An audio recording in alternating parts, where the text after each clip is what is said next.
Trust ব্যাংকের নতুন ওয়ালেটটি একটু ব্যালেন্স দেখতে পারবেন, সি ব্যালেন্স, এখানে ব্যালেন্স আসবে আর এই শাটার ধরে টান দিলে এই অবস্থা আসবে।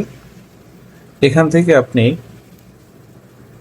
যদি বেনিফিশিয়ারি ম্যানেজমেন্ট করতে চান, বেনিফিশিয়ারি এখানে ট্রাস্ট ব্যাংকের বেনিফিশিয়ারি পাবেন, আদার ব্যাংক এখানে, এবং মোবাইল ফিনান্সিয়াল সার্ভিস, বিকাশ, ট্যাব, নগদ সেভাবে। আপনি যদি বিকাশ করতে চান তাহলে এইখানে আপনি নাম্বার দিবেন এবং বেনিফিশিয়ারি নাম দিবেন।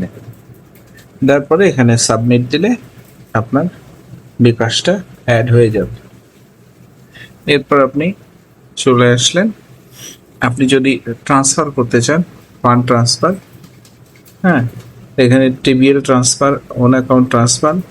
আর যদি বিকাশে আপনি অ্যাড মানি করতে চান তাহলে আপনাকে এই যে অ্যাড মানি, এরপরে আপনি যার বিকাশ অ্যাকাউন্টে টাকা পাঠাতে চান, নিজের হোক আর যেখানে হোক, এইখানে গিয়ে আপনি ফ্রম অ্যাকাউন্ট কার্ড, এরপরে টু অ্যাকাউন্ট কার্ড, ধরুন টু অ্যাকাউন্ট, এখানে থেকে আপনি তার নাম দিয়ে দিবেন এবং অ্যামাউন্ট, দেন নেক্সট। এভাবে আপনি ট্রান্সফার করতে পারবেন।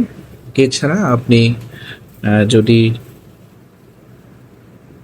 অন্য অ্যাকাউন্টে ট্রান্সফার করতে চান তাহলে আপনাকে এই যে ফান্ড ট্রান্সফার অপশন থেকে আদার ব্যাংক ট্রান্সফার, এখানে আপনি করতে পারবেন, বিএফটিএন অথবা এনপিএসবি। আর আপনাকে আগে বললাম বেনিফিশিয়ারি হলো এখানে আদার ব্যাংক বেনিফিশিয়ারি, এখানে আদার ব্যাংক অ্যাকাউন্ট এখানে অ্যাড করতে পারবেন।